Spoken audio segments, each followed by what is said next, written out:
We are live, so we can get started.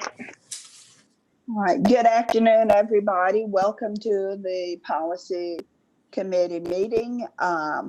We have committee members online. I'm Evelyn Bullock, Chair. We have Lane Dutton. Sorry, Lane, couldn't get your name out there for a minute.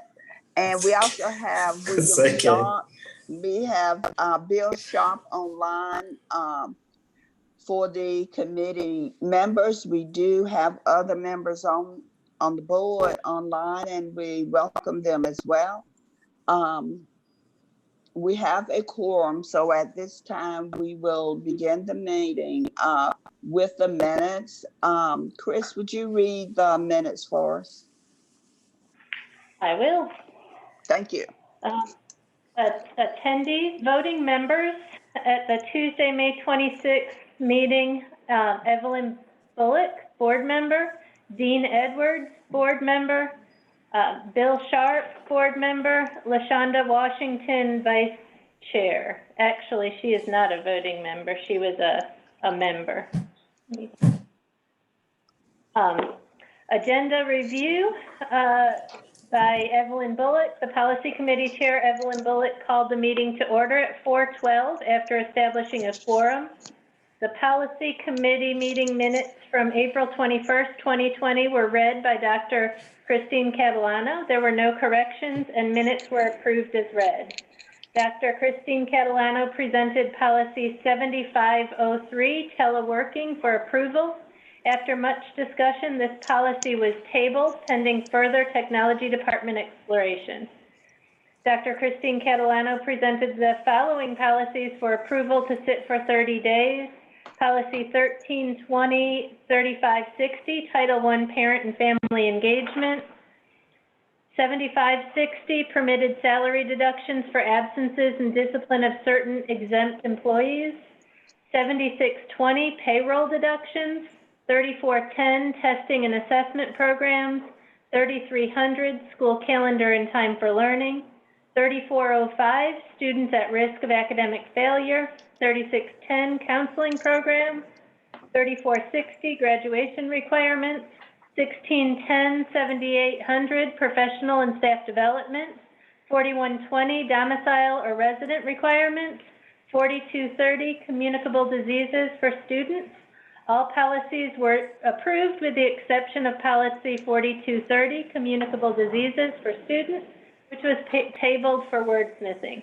The motion was made by Mr. Dean Edwards, seconded by Bill Sharp. Evelyn Bullock, voting members, Evelyn Bullock, yes. Dean Edwards, yes. Bill Sharp, yes. The new policy from the Nash Rocky Mount Public Schools was Policy 7337, unauthorized taping or recording on school system property, and Policy 4318, use of wireless communication devices, for approval. The approval was made along with the previous vote using the same motion and the same second.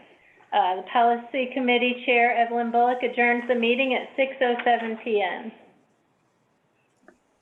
Thank you, Chris. Are there any additions or corrections to the minutes?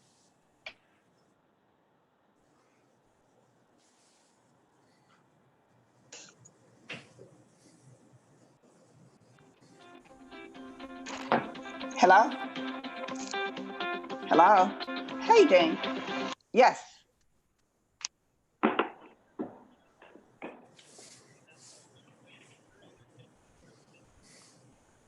Okay, go on your calendar and you can, it's on your calendar invite, but I will tell her as well to send it to you again, but it is on your calendar invite.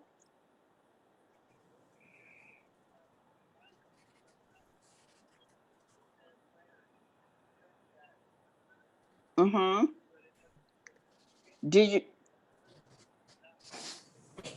Do you see red writing on your calendar invite down towards the bottom? Okay, I'll tell her to send it to you again. I'll tell her to send it to you. Oh, don't worry about it. Okay, I'll tell her to send it again. Okay. Bye. Christine. Does he need the? He needs the link. He can't get in. Okay. Thank you. No problem.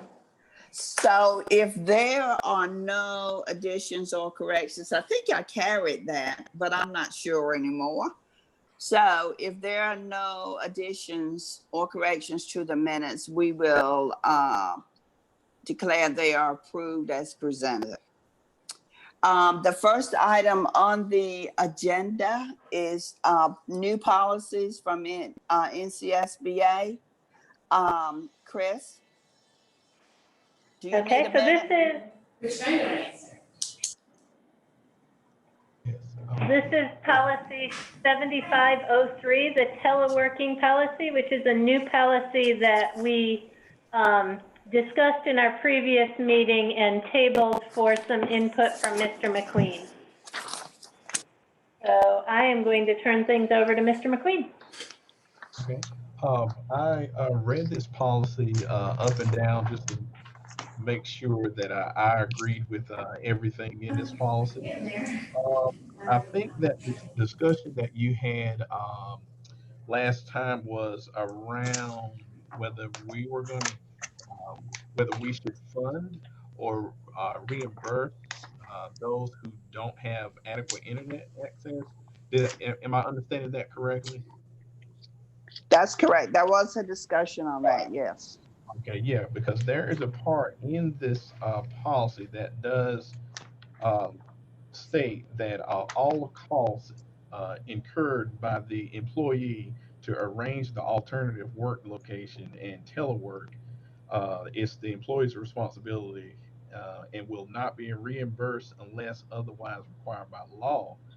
Uh, yeah, and then it says if approved by the superintendent or designee, then or the technology director, then certain software that can be installed on the personal computer. But so I'm not sure what you guys are looking for. I think the conversation is whether we should go in this route or can this be done. Madam Chair, Yes, sir.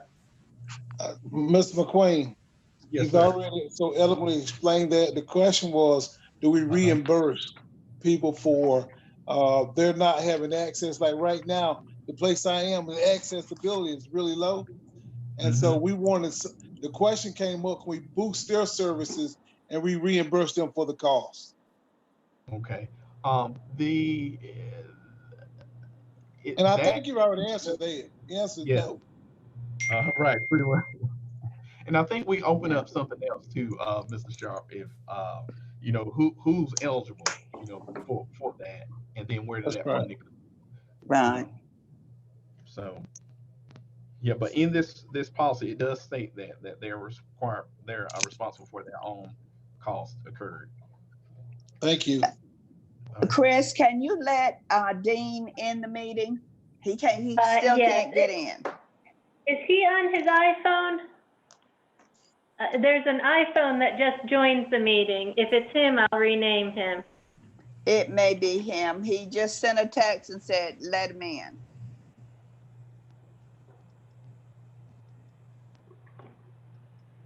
Dean, are you with us? If you could unmute and let us know that you've joined the meeting. Dean?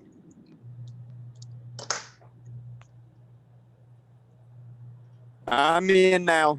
Thank you. Thank you for letting me in. Yep. Good. Good.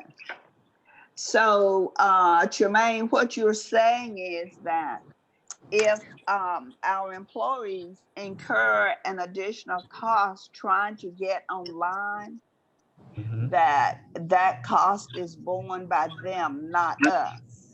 That's correct. And that was, as far as I can remember, that was the only thing we were questioning about that policies. Is that correct? Does anybody remember anything else? Well, Evelyn, it's Lank. It sounded like there was some discussion of not necessarily reimbursing to allow them, but upgrading what they had in order, I guess, to be more efficient or give them better access. Is that right? Well, Hey, Tremaine, hey, this is Dean. Can you hear me? yes. Yeah, that was part of my discussion. Was it is a little bit about reimbursement because some of the folks in the southern part of the county can't use the MiFis that are provided because of the cell service that it operates off of. And the cell service is terrible on the south side of the county. So really and truly, what you end up with is a small brick in your house that's worthless. And that's how come I was kind of edging for a little bit of reimbursement somehow or another for those teachers that are trying to use their internet service because it's theirs. Understand that. When you initially brought that up, the first thing I can think about is even if I wanted to upgrade in those areas, I'm not talking I about think the upgrade. connections are the DSL, and they don't have a lot of broadband, if any, out there in those areas. So Correct. even if you wanted to upgrade or double your speed, it's really not going to change that much because you don't have the broadband access. And like you said, the cellular reception out there is horrible in those areas. But according to this policy, what it's saying pretty much is, again, if they wanted to bump up or double their speed, then it has to be a cost that's incurred by them. Okay, so that's and that's fine, Tremaine. I totally understand that. But Yeah. what I'm saying is, even if they use their own internet, Mm-hmm. whether they bump it up or not is theirs, and that's what they've Yeah. been paying for with their own personal money. Now, Correct. to provide a service back to the community and to our school system, and because they are kind of forced to in a way. So my thought process is, you know, you may try to help them by giving them a MiFi. Well, that's not going to work. Mm-hmm. So at least provide them with some type of reimbursement, whether it be $10, $15 a month, $20 a month, just to help them with their internet service, because they're using that to help us as a school system. Right. So And I got a question, comment. All right. When you start doing that, you open up a can of worms for every naysayer or gangsayer all over the district. Because I can say something what's going on in my area that I need something a little bit better because it's not doing something. And I think that's why that policy is set up in that one, what Tremaine just read. Okay, so again, I hate to say it this way, but you're going to knock down an impoverished area that doesn't have access. I think we got impoverished throughout the whole district, but it may not be access to this, but you find ways to sort of get a work around it. I know right now, I'm apt to drop out at any minute. I can't mize it right now. So I don't know when it's going to drop and how long it's going to hold. And all I can do is say, hey, I made my chair aware of it. I might be dropping off just like you did last week. I totally understand. I get it. And I wish we could do something. But I think that's something that state we have to look at, expanding broadband throughout, not only just that county, but throughout the state. Oh, well, we're trying to do that. And that's working with the county commissioners to help out with that. But until we have better access, I mean, they're having to use their what little bit of internet access they have, which is their own personal access. And so again, you're asking people to use You're dropping off. their personal Dean. stuff. I'm sorry. I'm just saying that right now, the way the policy reads and what we're having to do through COVID is we're asking people to use their private stuff for public gain in this on the southern end of the county where that's the only thing they can do. And so, I mean, they're still helping us. Dean, you're messing up again. I was just hoping we could help them. I try my best I can with what I got. And I understand that, but I wanted you to know that we are missing part of what you're saying. Yes, ma'am. And thank you for being patient with me. I hope I'm relaying that the teachers down here are having to use their private internet for public service. And I was just hoping that we could provide them back some reimbursement for that. That's all. Let me ask you a question, Dean, Yes, or ma'am. anybody who can answer it for me. The private internet that they have, is that they are going to have it anyway? That's my first question. Are they going to have it anyway? Second question is there an additional cost for how much they use it?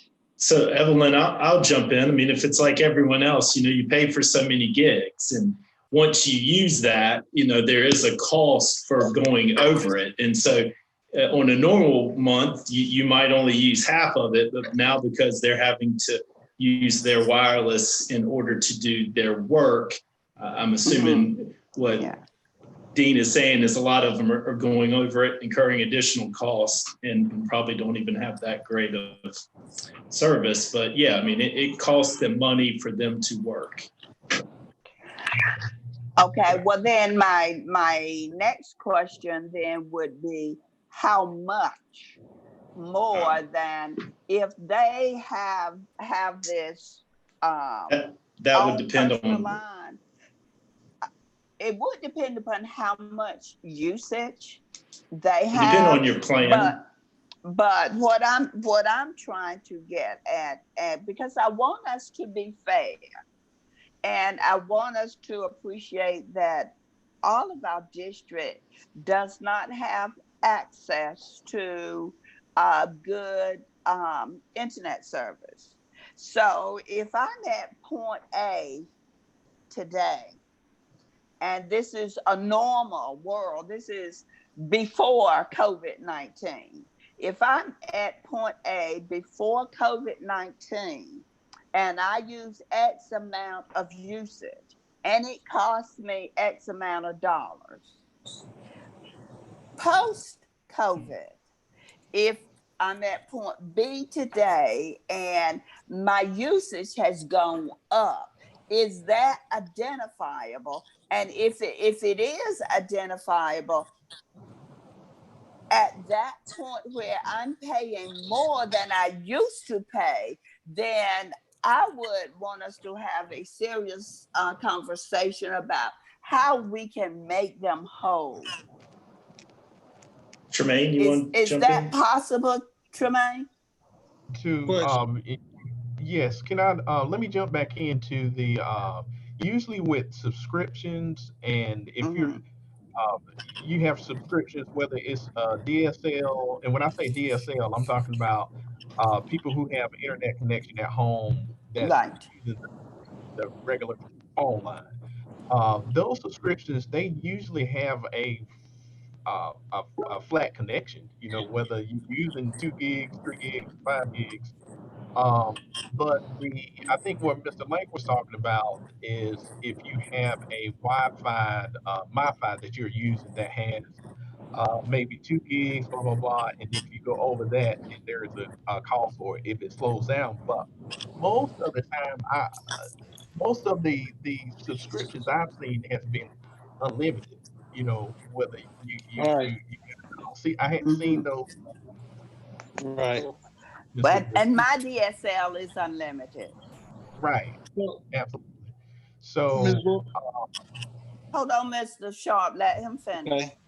Oh, I'm done. I just want to point that out about the subscriptions, and it's just usually like a flat cost or a flat rate for how much ever. Mr. Sharp. Well, this question is for Dean, because I think maybe I'm wrong, but I thought in his description at our last meeting, we're talking about two separate things here.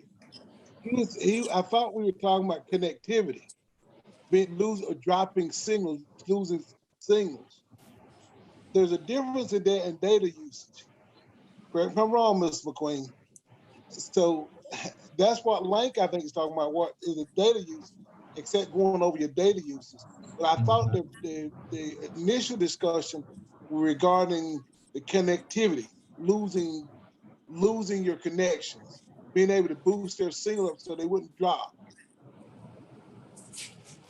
Okay, so Those, this is Dean again. If I can explain, okay, you ready? yeah.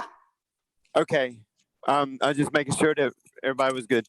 All right, so with this kind of discussion, you almost have to put things in their own little silos. And so what I'm saying that as far as this part of the county goes is that there's several silos. You have an internet connection, which is its own silo. It's copper wire. It's straight to your house. Okay. So put that in its own little bubble, internet service providers. Okay. Another bubble or silo, if you will, is Wi-Fi, whether it be a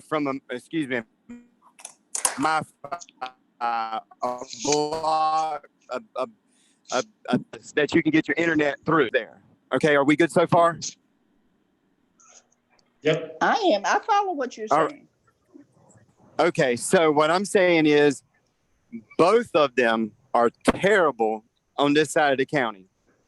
And so for the folks who have the slower internet, you know, they end up trying to get a MiFi.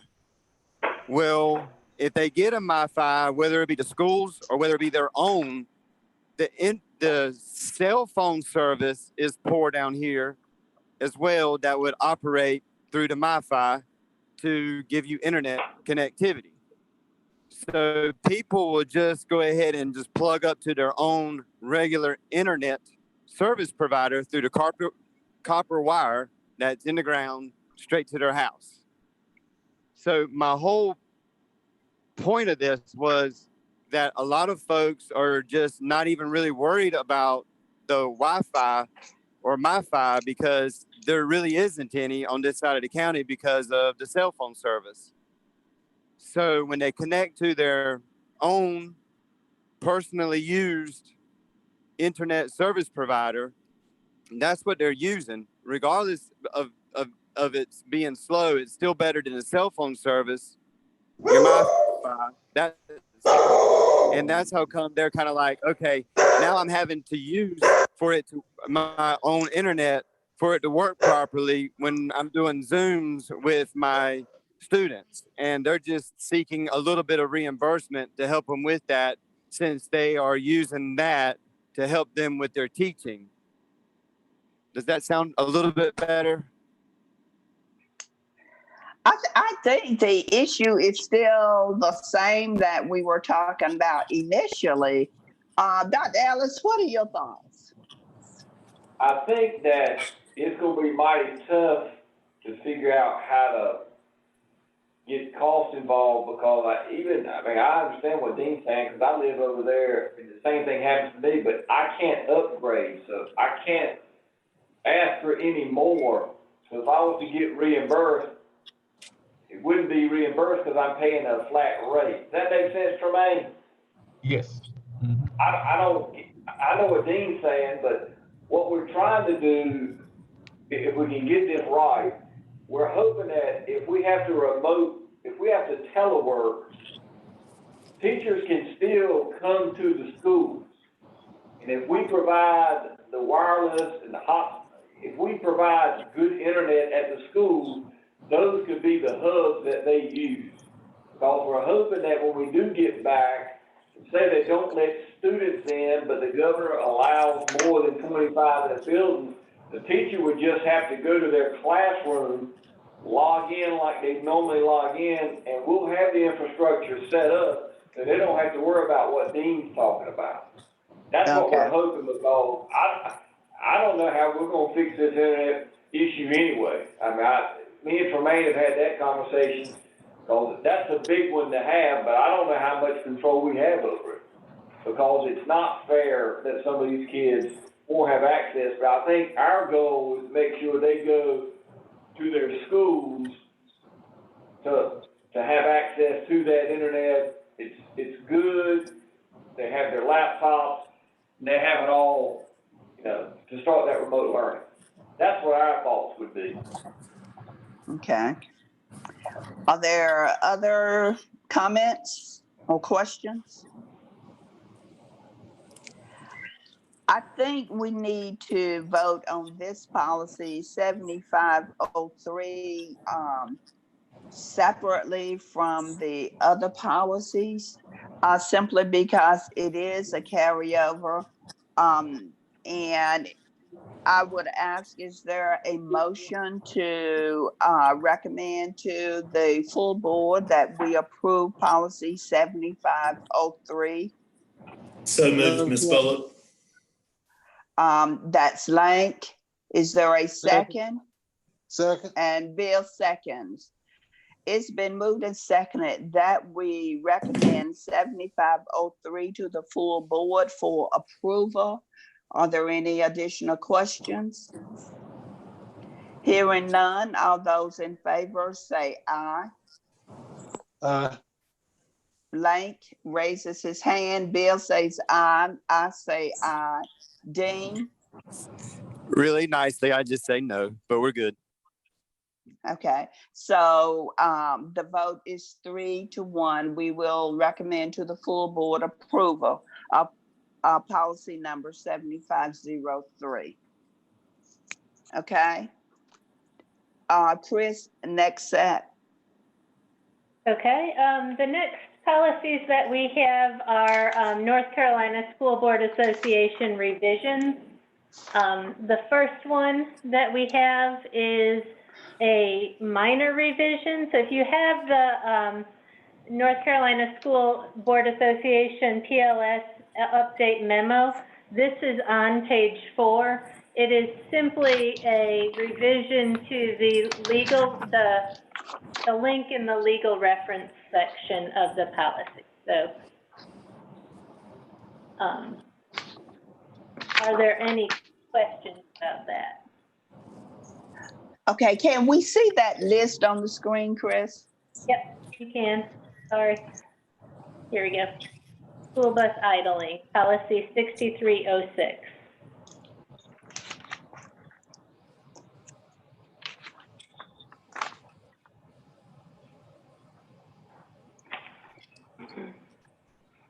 Okay, is that the only one that falls in that? So Mr. Litke is here, and we also have a second policy, drug and alcohol testing of commercial motor vehicles.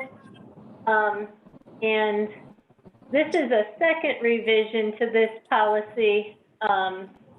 If you recall, in January, this one came up. And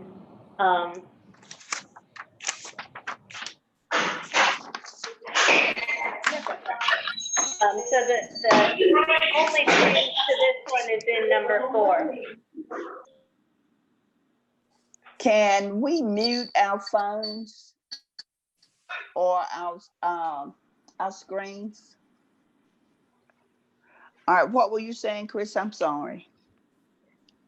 Yeah, so we do have Mr. Litke on the line here if there are any questions, but the only change to this policy is to the Prohibited Acts in section B, number 4.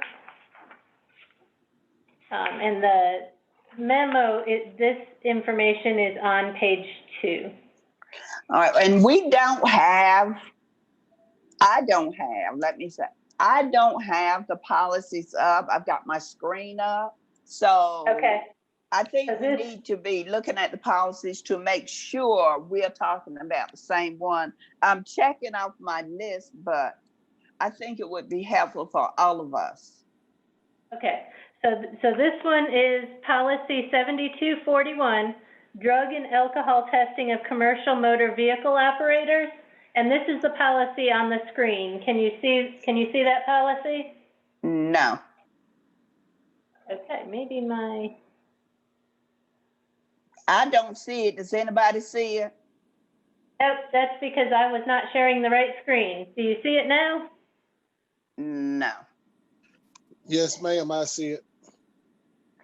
Do I need to switch to screen share? Because I don't see it. That's I'll see no what driver happened. bait. I Is that the one that see says it. no? I see it now. I got it now. Thank you. Okay. So this is, again, policy 7241. The only change in this policy is in number 4, the Prohibited Act. Okay.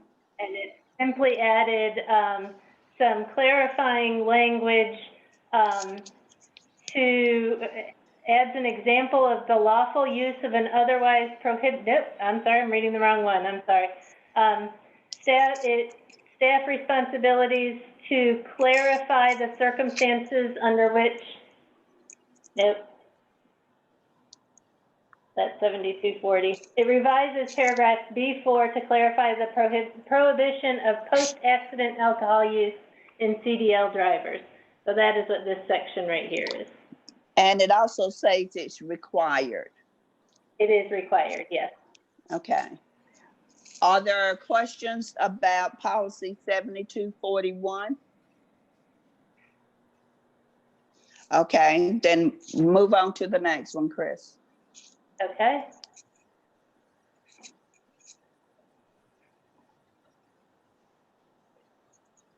So the next one is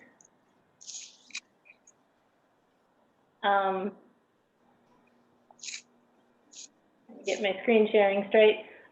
Policy code 3102. This is a minor change to the language or to the legal references of this policy as well. I will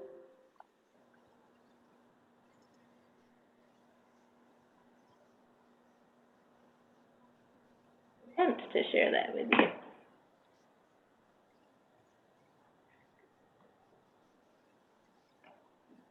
So the only change, again, is in the legal references, and we did adjust the language in the last paragraph because we do not have a administrative regulation for this policy, so we just removed that and changed the wording of it. Okay. Are there Can you see questions? that policy now? Yes. Okay. Are there This is questions on 3102. policy 3102? If not, the next one, Chris. Okay, the next one is alternative learning program. This is also a minor revision.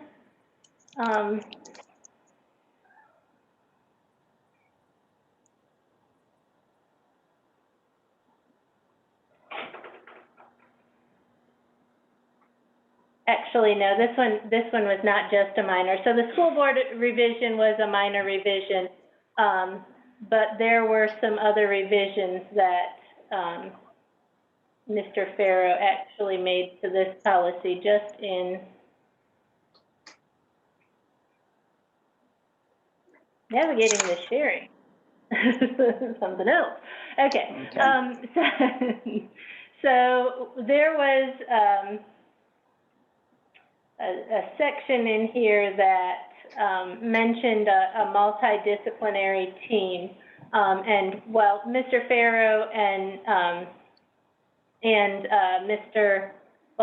the principals serve as that team. So we did just change some of the language in here to reflect what our process is for alternative learning program placement. And then the other change was in this legal reference at the very end of the policy. Are there questions? Next policy. Okay, the next one is immunizations and health requirements. And this is on page 1 It was a required change also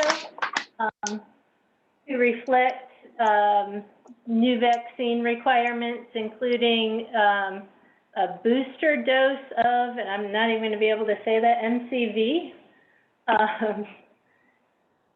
which is a new immunization requirement.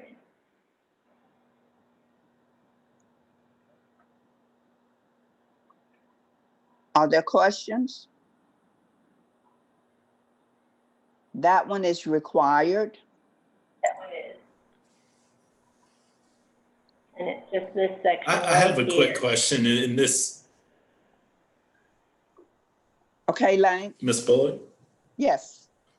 I have Lane? a quick question, and if this is off of what we're doing, I'll disregard, withdraw it. But are you still allowed, I guess, exception from certain vaccines due to religious or other reasons that keep you from doing it?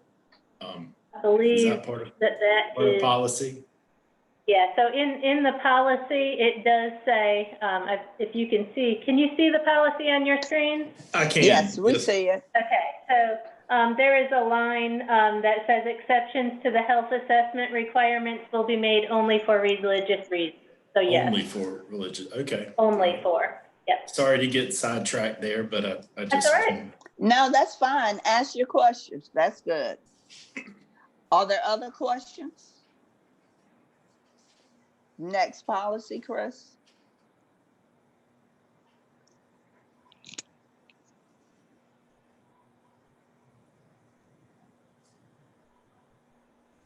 Okay, our next policy is unsafe school choice transfer. And this one is also a minor change just to the legal references. In your memo, it's on page 4.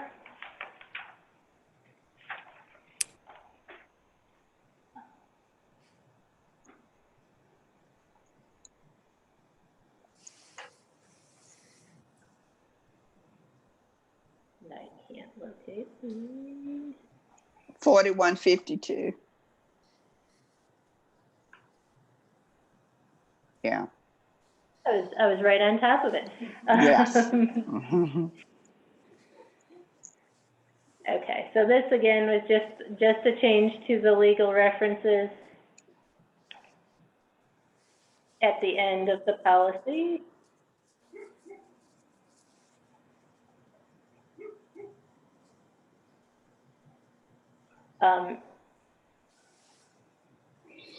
And we also do not have an administrative procedure for this one, so that section was removed as well. There is a web link that changed it in the legal references. Okay. Are there questions? Next policy. Okay, the next policy is communicable diseases, and this was a policy that was tabled at the last meeting. And I am going to pull that policy up, and we will take a look at the wordsmithing that Mr. Farrow and his team did with that policy. So if you recall, there was this policy covers not only I can't talk and move my mouse at the same time. Hang on one second. So this policy covers, it expanded the definition for communicable diseases. And in our last meeting, there was a discussion around section 2B, where it mentions that the employee needed to, who became aware of a student or staff member with a communicable disease or condition should not violate the student's right of privacy or confidentiality in any manner that violates FERPA. However, earlier in the policy, it does mandate that employee report it to the principal or the school nurse. And so we added this section in here that is in red on this policy that just clarifies that they can't share that information with anyone except the principal or designee, because that is a requirement earlier in the policy that they notify someone of that information. Are there questions? We're on policy 4230. Next policy, Chris. Okay, the next policy is drugs and alcohol. This policy has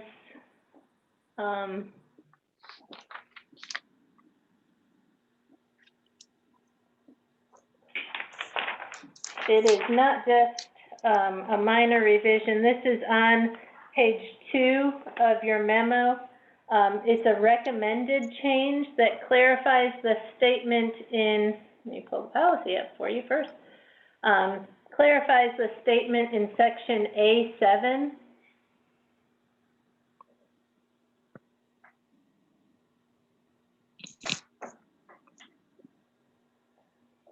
Which is this section right here, and adds an example of the lawful use of an otherwise prohibited substance that may be approved by the principal. So the principal may authorize lawful uses of substances that are otherwise prohibited by this policy for legitimate curriculum-related purposes, and it gives the example of using matches or lighters in a chemistry class.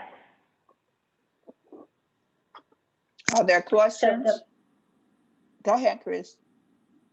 I was going to say the previous policy said that the principal could authorize the lawful use, but didn't give the example. Are there additional questions? Next policy. Okay, the next policy is discipline records. Student discipline records, this is 4345. And this is a minor revision just to the legal references at the end of the policy. And it's just the URL to the DPI report with the Safe and Healthy School Division. Any questions? Next policy. By the way, I can't see, now I can. Yeah, I forgot to press share, sorry. The next one is parking area for students.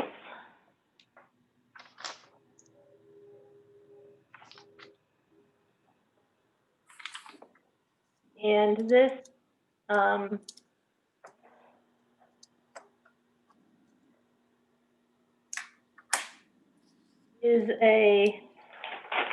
it's on page 2 of your memo. Policy 6325. Let me share it with you so you can see it. And what this policy does is allows for patrolling of the parking lot.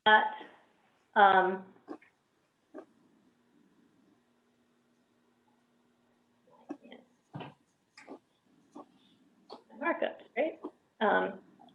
It added a sentence about patrolling the parking lot. So it added, can you see the policy? Yes. Okay. It added school officials retain authority to conduct routine patrols of student parking lots and inspections of the exterior of student motor vehicles on school property for any reason without notice or consent. And that was a recommended addition. Are there questions? Yes, ma'am. Dean? Hey, will you please reread that recommendation again about the park searches of the vehicles, please? I want to hear that one more time. Yep. So the added sentence says school officials retain authority to conduct routine patrols of student parking lots and inspections of exteriors of student motor vehicles on school property for any reason without notice or consent. Okay. Does it answer your question, Dean? Yes, ma'am. I replied, okay, good. I'm sorry it didn't come through. My bad. Okay. Are there additional questions? If not, next policy, Chris. Okay, the next policy is release of students from school, and this one had minor changes. They're listed on page 4. This is policy 4210. And the change was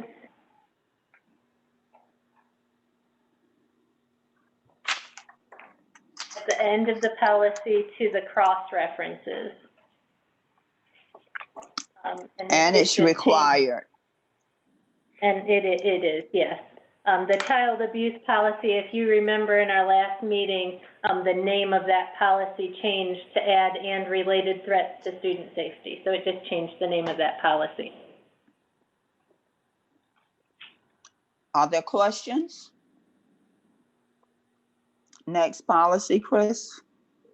Okay, the next policy are HR policies. The first one that we have is policy 4040, 7310, staff student relations.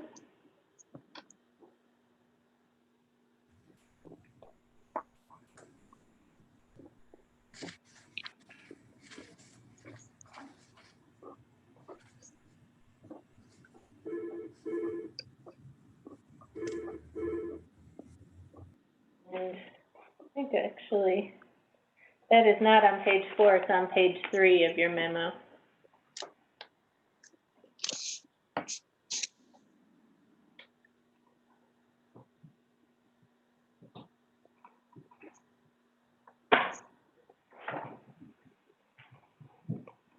And the only change to this one is at the end in the cross references.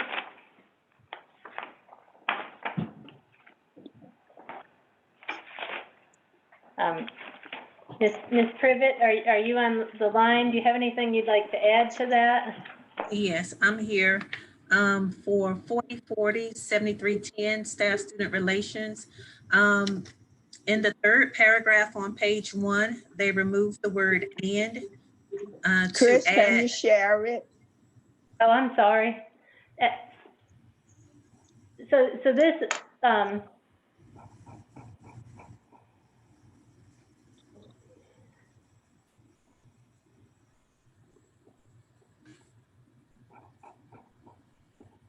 yep. Thank Can you see it now? Yep. Yes. Okay, so there are minor revisions on the first page, third paragraph. The word "and" has been removed to add 2 additional groups. Well, 1 additional group, school safety officers and volunteers. And then it goes on to say, but do not include student employees or student volunteers. So they added on student volunteers. The remaining revisions to this policy are on the very last page, 4 of 4. And the very last paragraph has been added "and related threats to child safety," and they marked out reports and investigations. The remaining revisions are within the legal references. Okay. Are there questions? Okay. Next policy, Chris. The next policy is policy 7240, and this policy actually has came before the policy committee in March, and for some revisions. It's also in the spring update, so there's a second set of revisions that we're going to look at today. I can pull the policy up. Drug-free.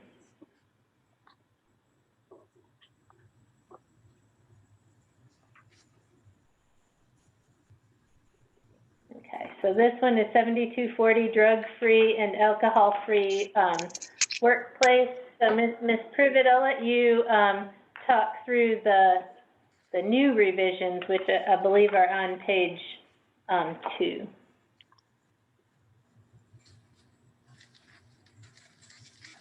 Can you share it? Oh, I'm sorry, I keep forgetting to do that step. I appreciate it. Okay, can everyone see it now? Yes, thank you. Yep, no problem. Okay, on page 1 of policy 7240, drug-free and alcohol-free workplace, I will start with the first paragraph, A, prohibited activities. You will see on the first line of the first paragraph, they have added the wording, the board prohibits employees from possessing, using, selling, delivering, manufacturing, or being under the influence of, and it has been removed, the following sentence, engaging in unlawful manufacture, sale, distribution, dispensing, possession, or use of. If you go down midway of the paragraph, it says, at any time this policy is applicable. That has been added in addition to, employees are prohibited from possessing, using, selling, delivering, manufacturing, or being under the influence of a substance containing CBD or THC at any time this policy is applicable, regardless of whether it constitutes a controlled substance under state or federal law.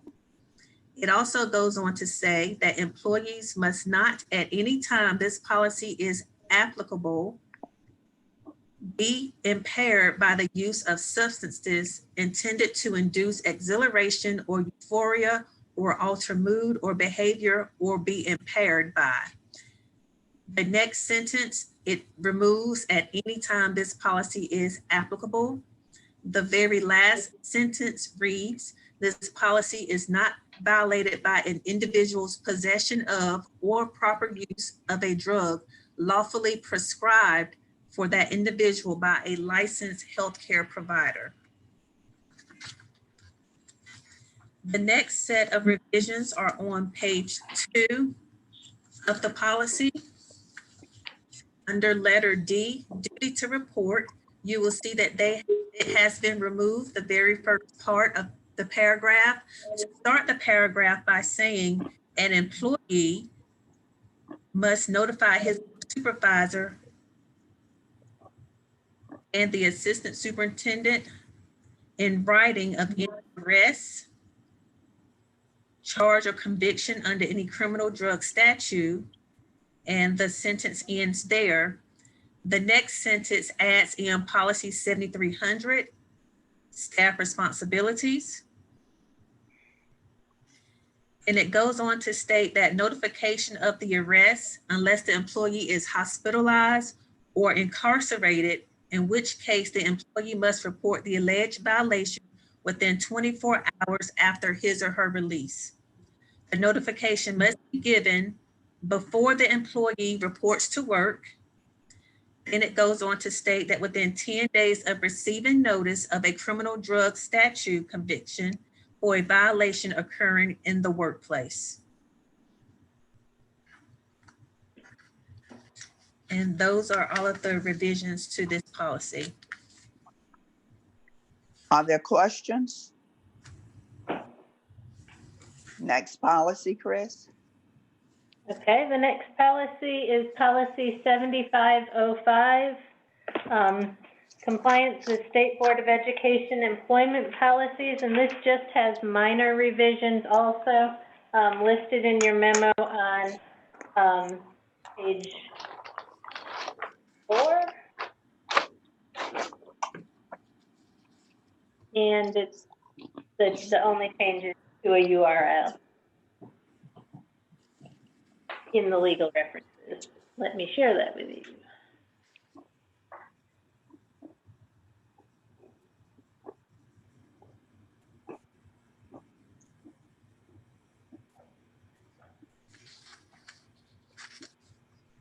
Are there questions? Next policy, Chris. Okay, the next policy is policy 7900, resignations. And this is on page 3 in your policy memo, and is a recommended change. I'll let Ms. Privet talk through the change.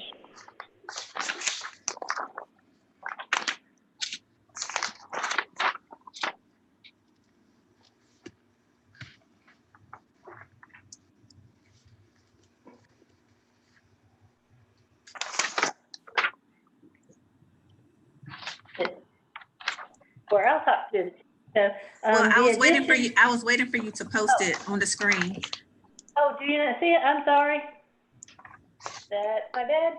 But Okay, so for policy 7900 resignation, revisions has been made for classified employees. Letter B, it states that to ensure the smooth operation of the school's classified employees who plan to resign for any reason, they are encouraged to provide 30 days notice whenever possible. On page 2, the last sentence is removed. And it was referencing a 30-day notice, but it has been placed on page 1.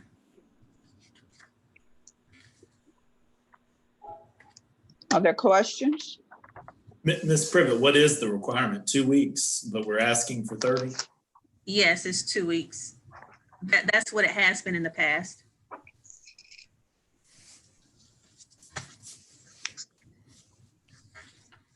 Are there other questions? Next policy. okay, the next, actually the next 2 policies are about staff leave. The first one is policy 7510. Both of these have minor revisions as well. They're on page 4 of the memo. The first one is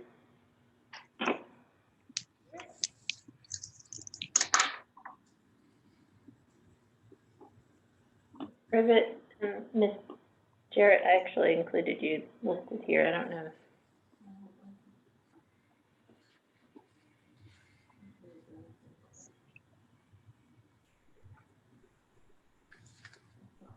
Yeah. Okay, so Oh. Sorry. Okay. Can you see it now? yes, thank you. For Yep. policy 7510 leave, there are minor revisions to this policy.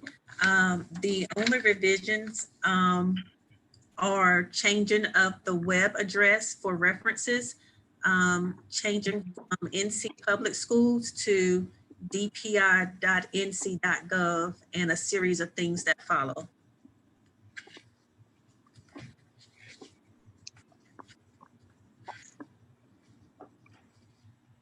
Are there questions for 7510? Next policy. I have a The question, please. next one, Hold on just a minute. Dean has a question. You have a question? Yes, Dean? ma'am, and I hope this doesn't take up much time. I'm right here. Can you hear me okay? Yes. Hello? Hello? Yes. We Okay. can hear you. I'm just going to, okay, I'm going to try this. This may be more for Lindsay. Lindsay, on the FMLA stuff, Yes. the governor issued out Executive Order 95 back in September, or it became effective in September for FMLA, talking about paying that for ladies who have had children. Is that or anybody had children actually? Does that not affect teachers or school administrators or anybody dealing with schools? I have not looked at Executive Order 95. I can pull it up and take a look at it. I am not sure off the top of my head, but I can look into that and get back to you. Okay, I just didn't know. It just seems that we would have had tackled that one already. But I know it's still kind of new, even though it's almost a year old for something as it is when that executive order came out for childbearing. That's all. And I think that the question is whether the employees are eligible state employees. Correct. And I know that umbrella shifts depending on what you're talking Right. about. And I know in the executive order, it talks about the agencies under the cabinet. But then when it reached out to the Department of Instruction, I just didn't know whether that hand was lent to the schools or not. Yeah, let me double check it for you, and I'll have an answer for you guys. Okay, thank you. All right. You're welcome. Are there other questions? Next policy. Okay, the next policy is voluntary shared leave. This is policy 7540. Danita, do you want to talk through this? Yes, the only revision is in the legal reference. And again, it's changing the website from NC Public Schools to dpi.nc.gov and a series of things to follow.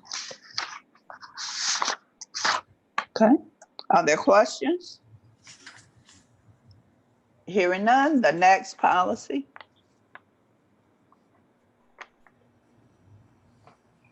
Okay, the next policy is workday and overtime. Policy 7500. This one also had minor revisions. We have Ms. Jarrett here. Let me make sure I share my screen first. Thank you.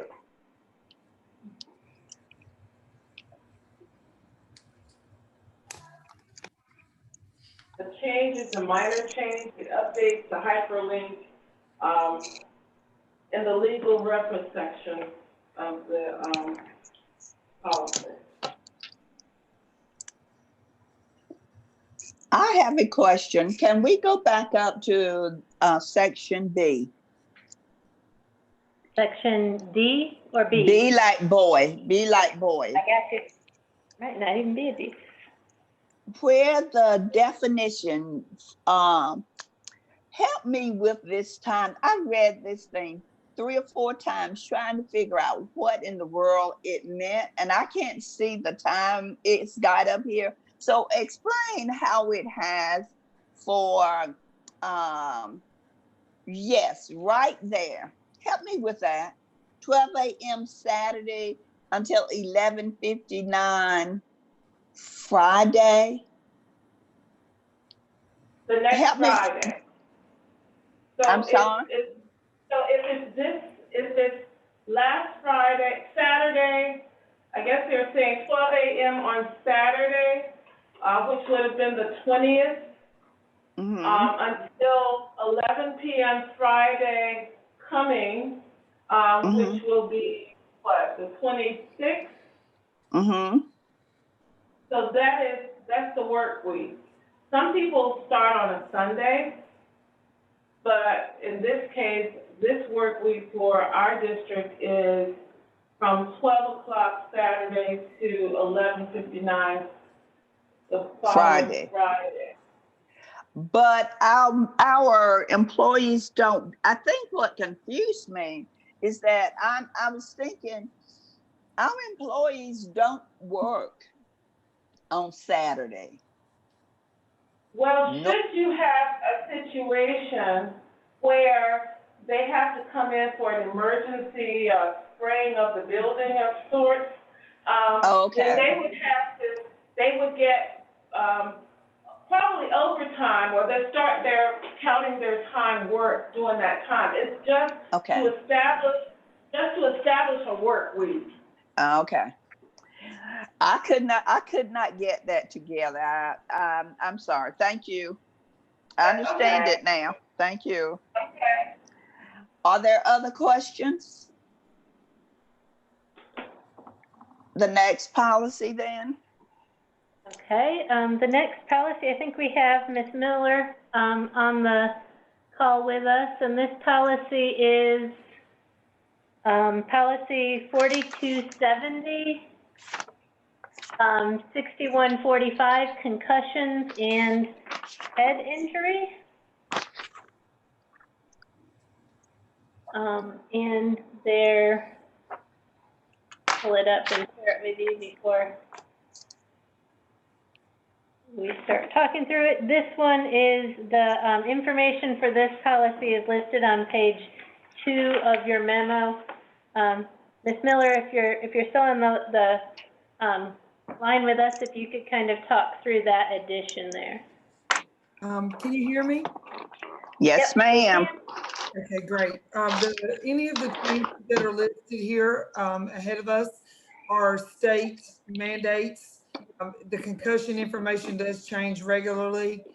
We get updates almost monthly in reference to concussions, which is why we send them to a link for the parents versus printing out all the materials and stuff as it relates to concussion, and also with the class piece of this. But you'll read on B, these are all, if I'm not mistaken, Chris, correct me if I'm wrong, mandatory mandates from the High School Athletic Association and DPI. These are mandatory. It was strongly recommended according to the School Board Association. Correct. And we have this mandatory in our LEA, and it has been for several years. The parents go through this concussion information when they go to meet and sign all their documents with all of our athletes at the middle and the high school.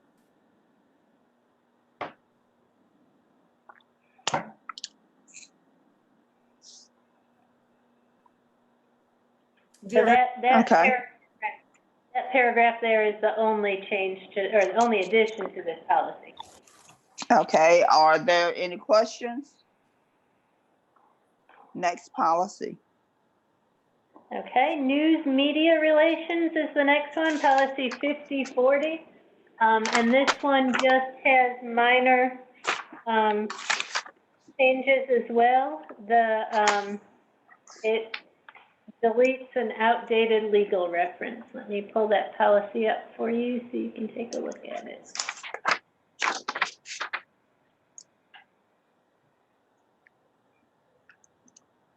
Help this out.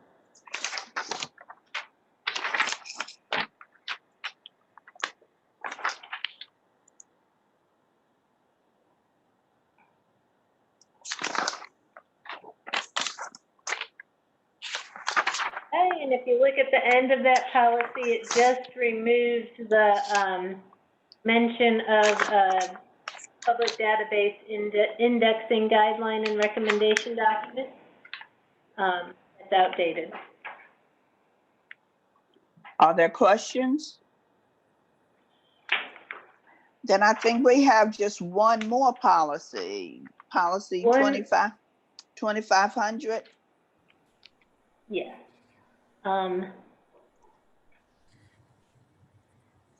Yes, and for policy 2500, there are minor revisions to the policy.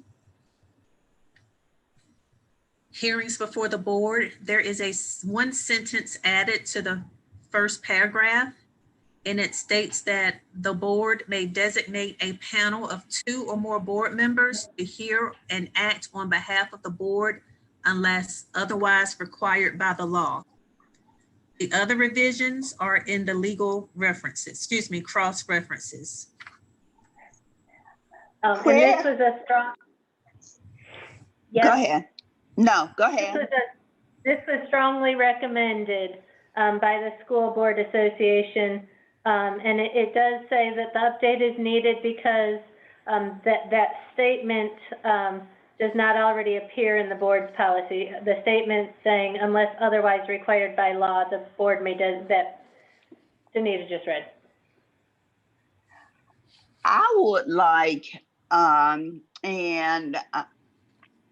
would like to see in that sentence, not 2 or more board members, but 3, not 2, but 3 board members for hearings. I think when you have 2 two-member panel, you run the risk of having a tie. And I think having that third person would be most beneficial for the board. I just don't think 2 members would be sufficient. Lank, Bill, Dean, any thoughts?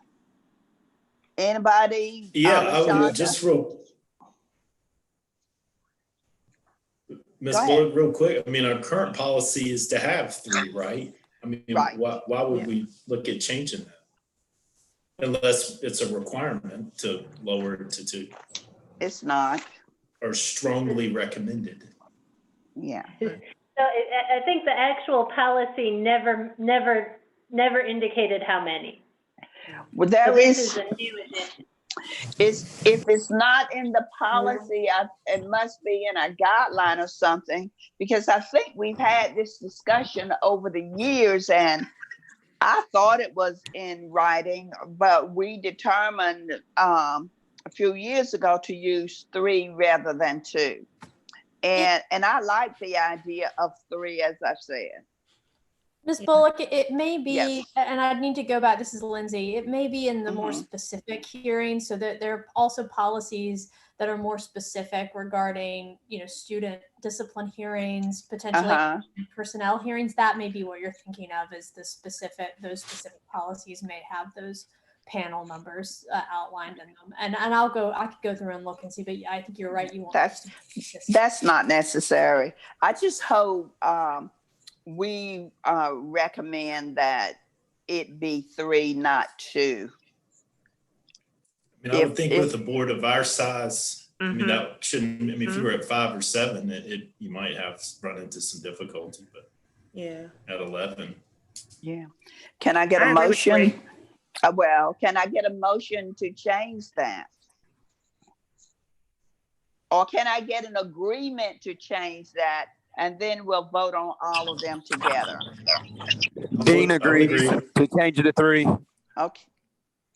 Okay. All right. Are there any other questions on this policy? If my stroking is correct, I think that's the last policy we had. Is it not, Chris? So that is the last policy that we had from the School Board Association updates.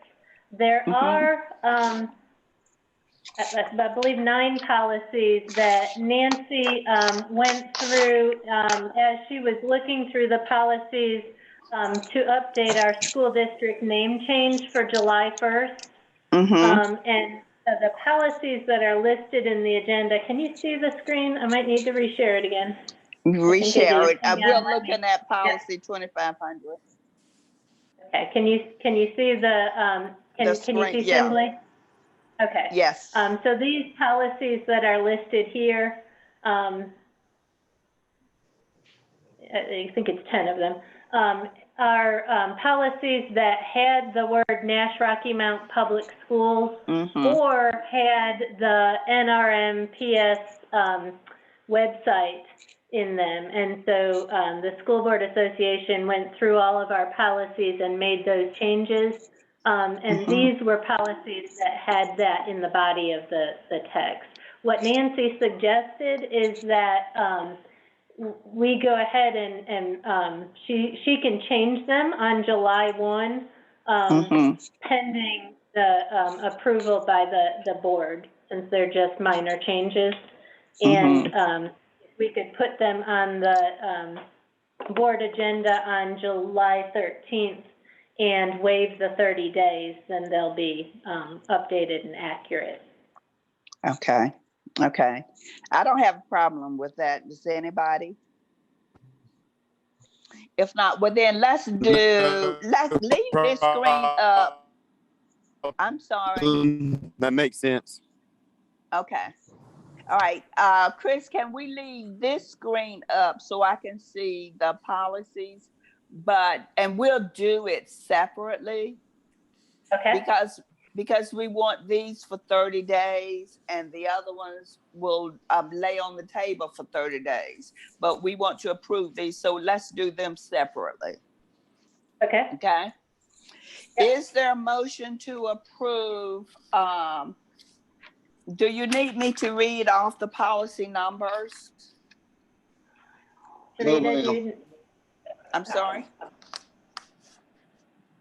Is there a motion? I won't read them. You have them.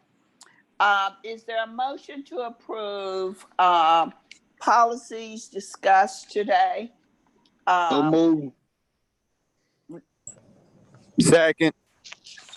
All right, it's been moved and seconded that we approve the policy updates that we have discussed today. Is there any discussion?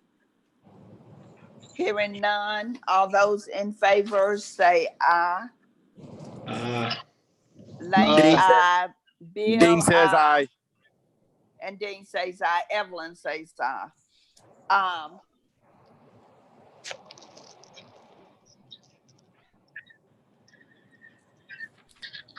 The policies will be approved as presented. Thank you.